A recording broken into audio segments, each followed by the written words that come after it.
Hi, it's Eric. Welcome to Listen to Sleep.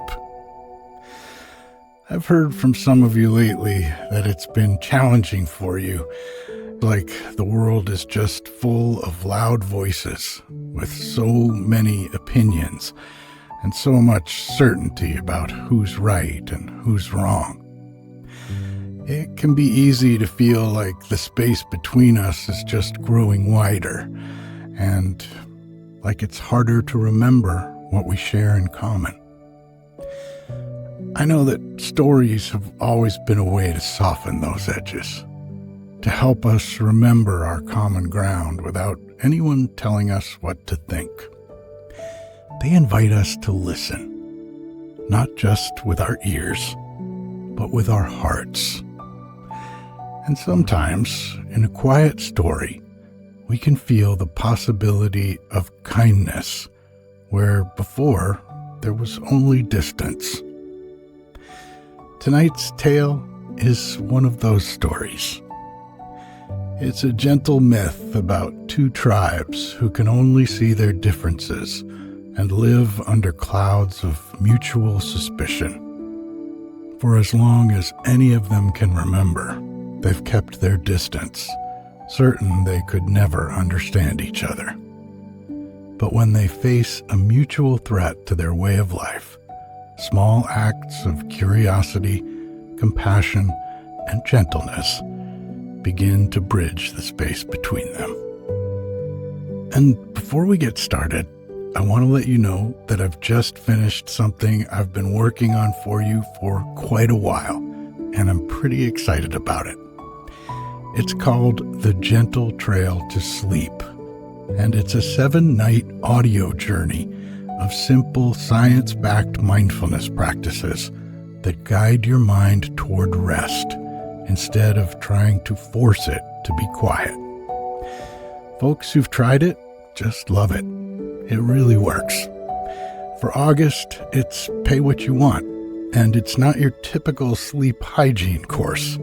It goes so much deeper, weaving together everything that's worked to help me get better sleep for years. If you want to try it, there's a link in the show notes.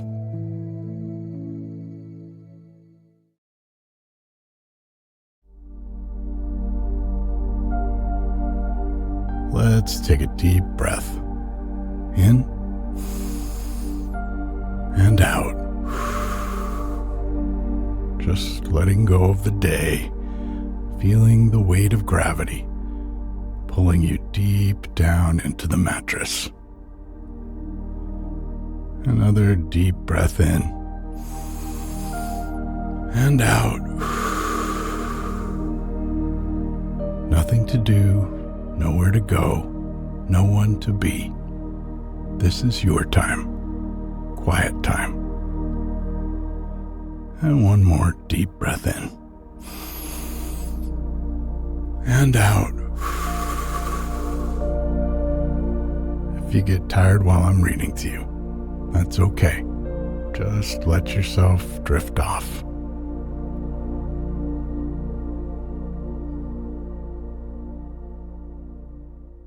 The water between us.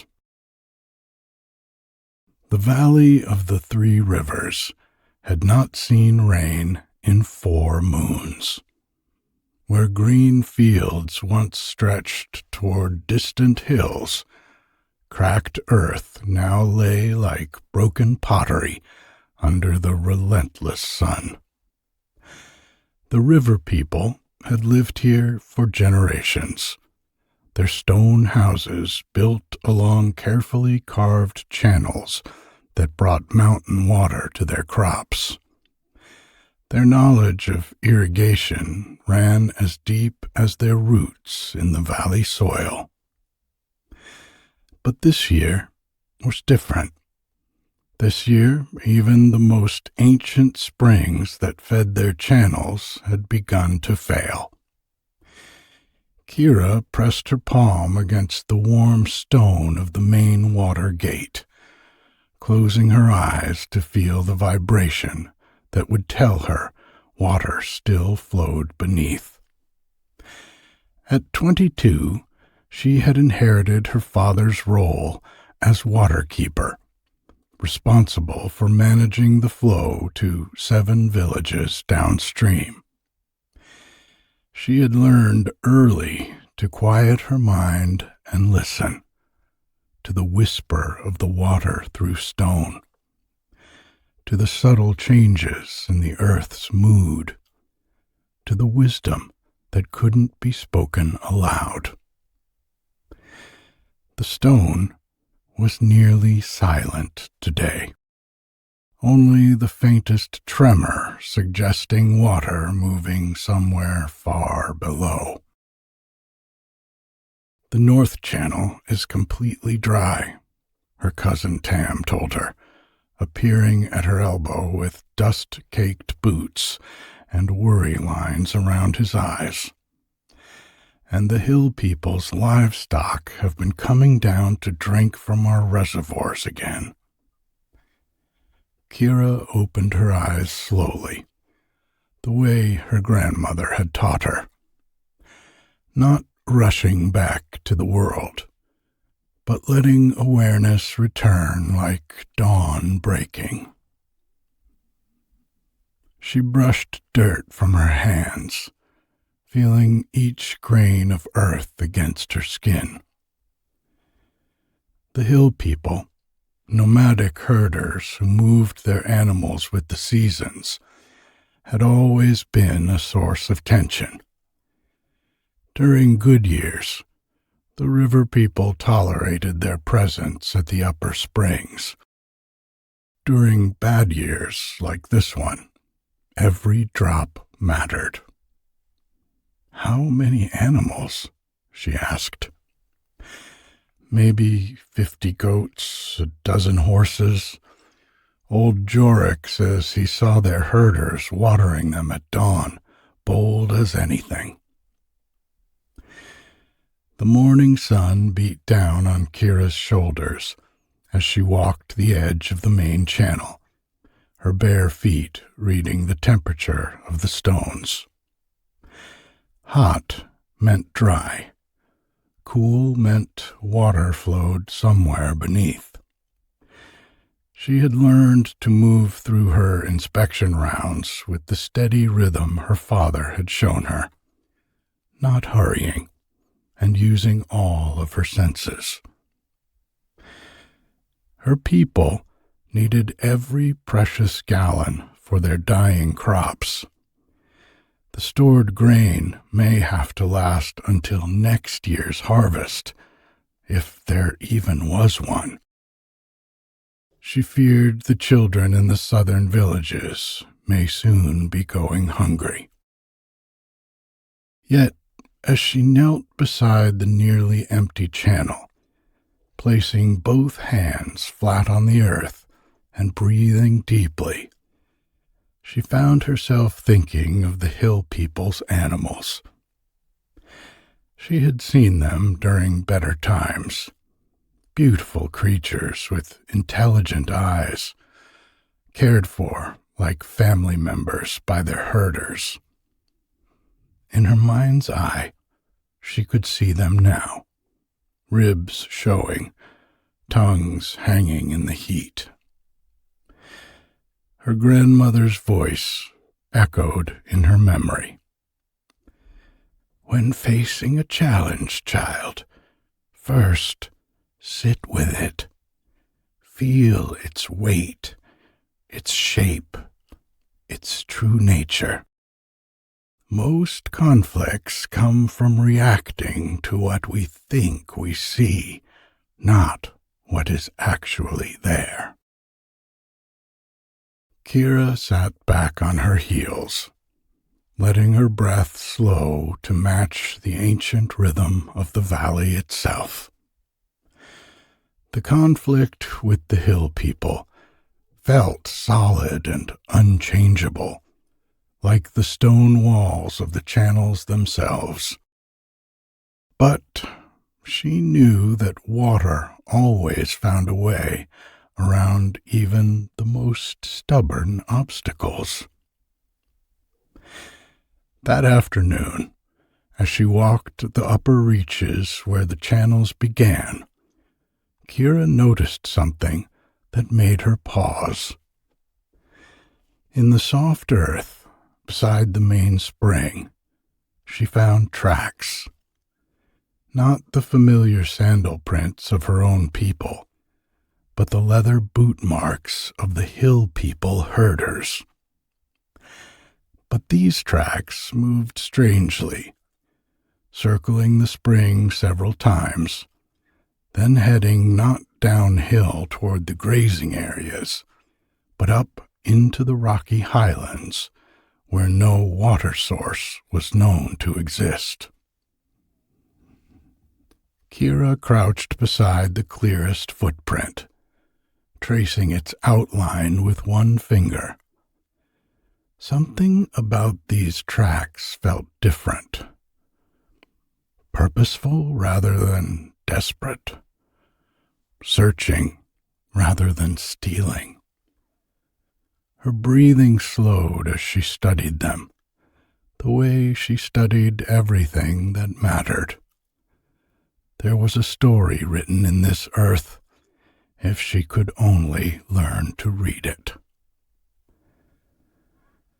The sun was setting by the time she returned to the village, painting the drought-stricken fields in shades of gold and amber.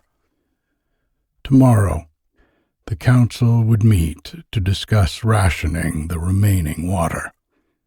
The decisions would be made about whether to confront the hill people directly.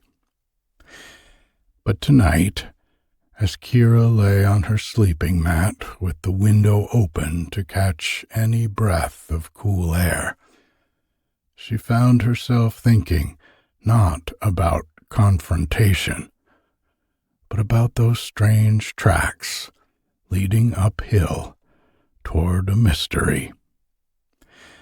Her last conscious thought before sleep was a question that felt important in ways she couldn't yet understand. What if the hill people knew something about water that her own people might have forgotten? The next morning, Kira woke before dawn, with the strange tracks still vivid in her mind.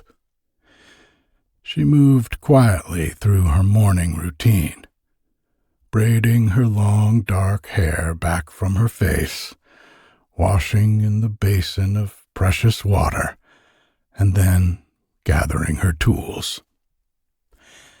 But instead of heading to the usual channels, she found herself walking uphill toward the place where she had seen those mysterious footprints. The climb was steeper than she remembered. The path little more than deer trails, winding between scattered boulders. As the sun crested the eastern ridge, Kira ventured deeper into a territory she had never explored before. She moved carefully, pausing often to listen, not just with her ears, but with the whole body awareness her grandmother had taught her. The hill people were said to be fierce warriors, quick to anger and quicker with their curved blades. Yet something about those tracks suggested patience rather than aggression, purpose rather than desperation. She came around a massive outcropping of granite and suddenly found herself in a hidden canyon she had never known existed. At its heart, impossibly, was water, a natural spring bubbling up from deep rock, creating a pool surrounded by green moss and flowering vines that had somehow survived the drought. But it was not the water that made Kira freeze in place. It was the young man lying unconscious beside the pool, his leg bent at an unnatural angle, his breathing shallow and labored. Every instinct screamed at her to flee. This was one of them, the enemy, the water thieves, the dangerous nomads her people had warned against all her life. His leather clothing marked him clearly as hill people, and the curved knife at his belt caught the morning light like a threat. But his face, slack with pain and exhaustion, looked far younger than she had expected. Barely older than herself, with the sun-weathered features of someone who lived under open sky, but without the hardness she had been told all hill people carried. Kira found herself stepping closer, her grandmother's voice echoing in her memory. "When you cannot see clearly, child, breathe deeply and let your heart show you what your eyes might miss." She knelt beside the injured stranger, close enough now to see the rise and fall of his chest and the fever flush across his cheekbones. His leg was angry and swollen. Without proper care, it could fester and become much worse. For a long moment, Kira sat back on her heels, feeling the weight of the choice before her. She could leave him here and report back to the village. The council would send warriors to capture him, to use him as leverage against his people. Or she could simply walk away, let the canyon keep its secret, let whatever happened happen without her involvement. Instead, she found herself reaching for her water gourd. The young man stirred as cool water touched his cracked lips, his eyes fluttering open. Eyes the color of storm clouds, gray-green and surprisingly gentle. For a moment, he stared at her in confusion, then tried to sit up, wincing as the movement jarred his injured leg. "Easy," Kira said softly, though she didn't know if he would understand her language. She held up her hands, palms open, the universal gesture of peaceful intent. He studied her face for a long time, taking in her river people clothing, the water gourd in her hands, the careful way she held herself, ready to flee, but choosing not to. When he spoke, his voice was rough with pain and thirst, but his words were in her own language, accented but clear. "You should not be here." "Neither should you," Kira replied, surprised into honesty. Something that might have been a smile flickered across his features. "I am Elan," he said. "I was looking for something." "Water?" He gestured weakly toward the spring. "My people know of this place from old stories, but we had never found it. We thought—" He paused to study her face again. We thought it might be large enough to share. The words hit Kira like cold water. Share. Not steal, not claim, not take by force. Share. She found herself looking at the spring with new eyes. It was larger than any water source in the valley proper, bubbling up with the kind of steady flow that suggested deep, reliable sources. Enough for both peoples, perhaps, if they could find a way to manage it together. "How long have you been here?" she asked. 2 days. I fell trying to climb down here from the top of the canyon. My people will come looking, but this place is well hidden. They may not find me before... He didn't finish the sentence, but they both knew what he meant. Kira made her decision the way water flows, naturally, inevitably, following the path of least resistance to her true nature. "I can set your leg," she said. "My grandmother taught me some healing, and there are plants here that will help with the pain and fever." Elon's storm-gray eyes widened. "Why would you help me?"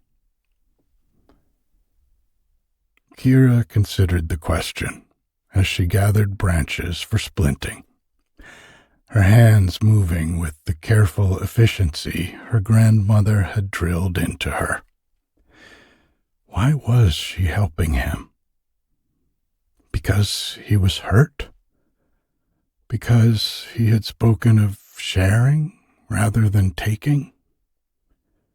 Because something in his manner reminded her that behind every conflict were people, real people, with fears and hopes and families who loved them? "Because," she said finally, kneeling beside him with her makeshift supplies, "I can't just leave you here, and you found this water for all of us. It reminds me of what my grandmother always said, that water belongs to itself, not to any of us. We're all just borrowing it for a while." As she worked to clean and bandage his leg, Elon gritted his teeth against the pain, but never cried out. Kira found herself thinking about the story written in those tracks. Not the story of an enemy scout looking for weaknesses to exploit, but the story of a young man willing to risk everything to find a solution that might help everyone survive.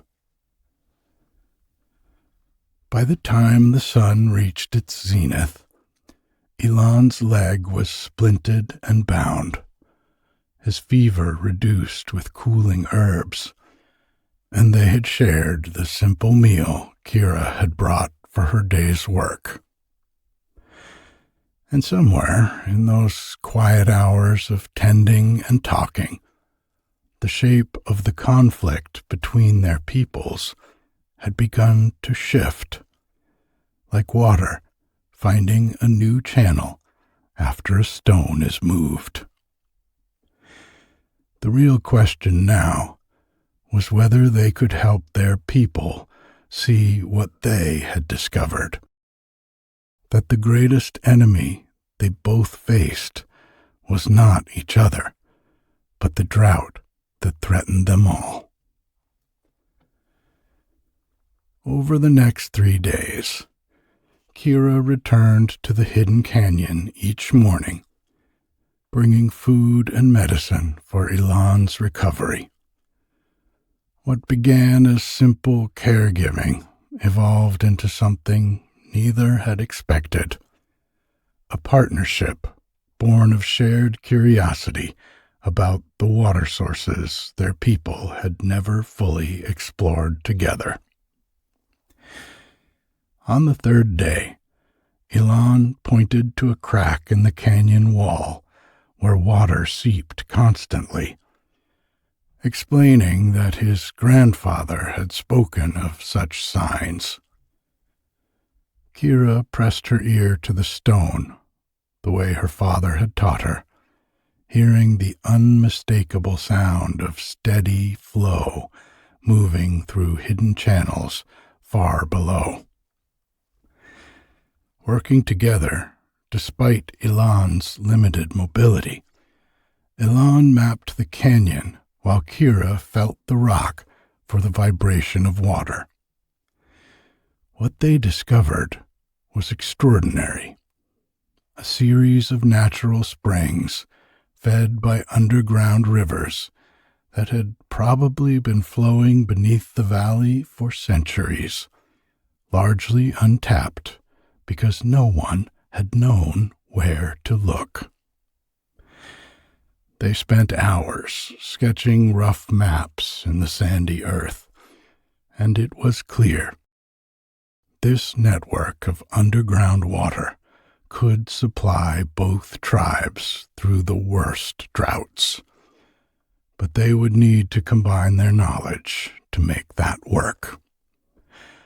The river people understood irrigation and channel building.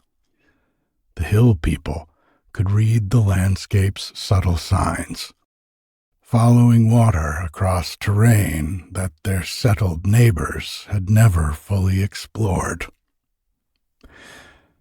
As the sun set on their third day together, Ilan's leg had healed enough for him to make the journey back to his people. So they developed a plan. Not an appeal to friendship or trust. Their drought-stricken communities couldn't afford such luxuries. But a practical proposal for survival.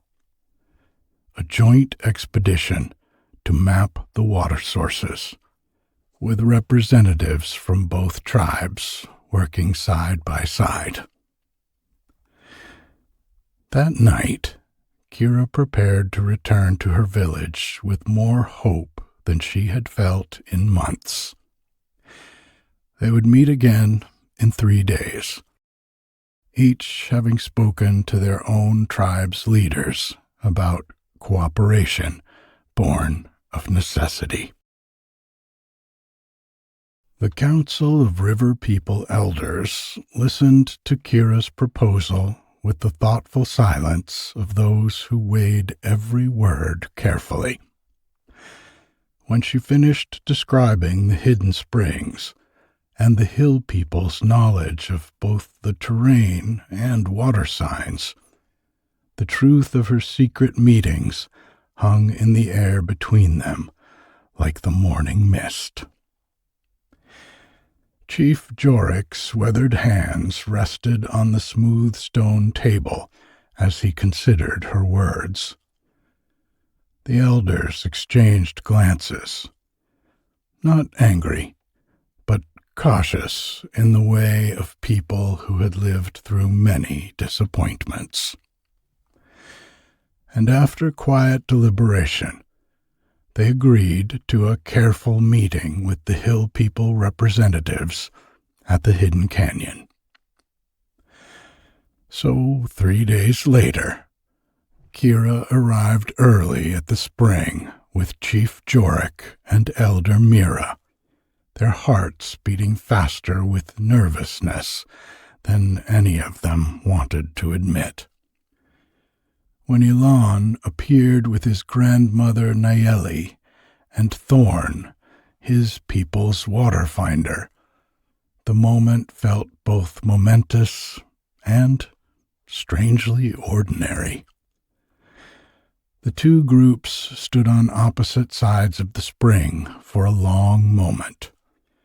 Years of mistrust, a nearly visible barrier between them. Then, Elon's grandmother stepped forward and knelt beside the water, cupping it in her weathered hands and drinking deeply. That simple gesture broke the tension like a stone dropped into still water. What followed was not a dramatic negotiation, but something far more powerful. Patient observation and shared learning. The hill people demonstrated their knowledge of reading the landscape's subtle signs, pointing out terrain that indicated underground water, and explaining patterns that revealed where springs would flow strongest. The river people shared their techniques for building channels that worked with natural flow, and their methods for storing water most efficiently. As the afternoon wore on, both groups began sketching maps in the sandy earth, their different kinds of knowledge weaving together like streams joining into a river.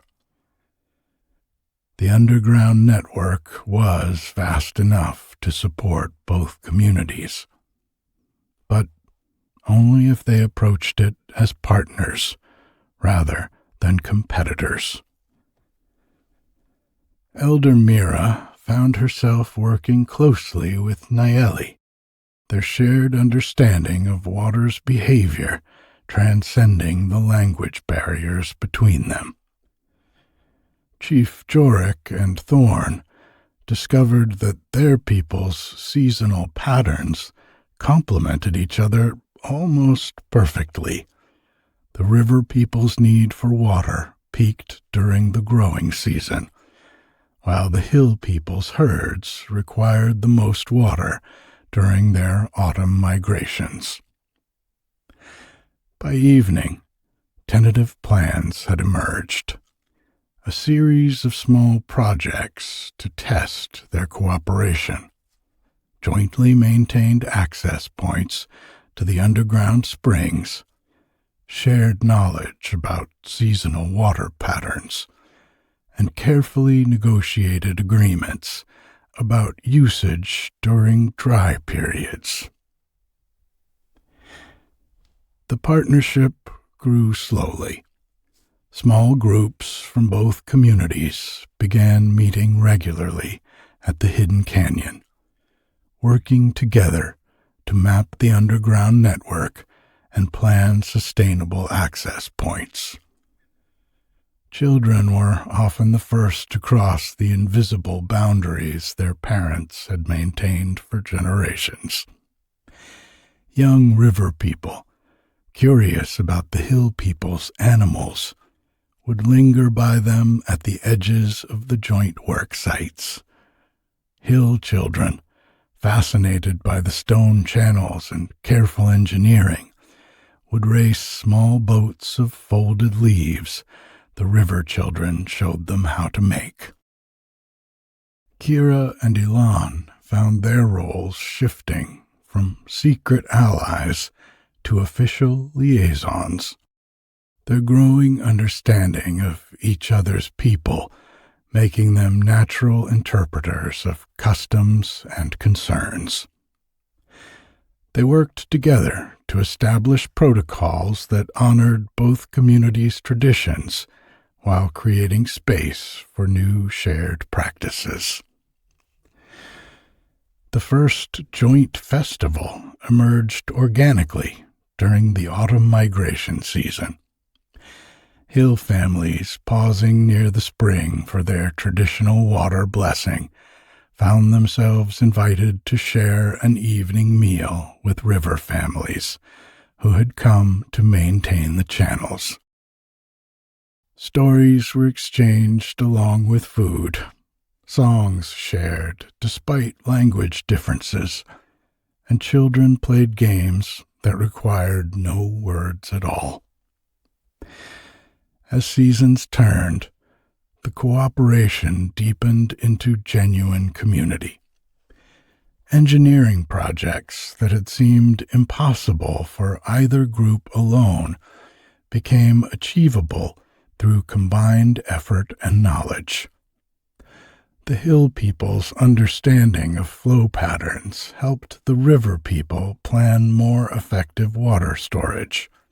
The river people's channel building skills allowed the hill people to establish more reliable watering points along their migration routes.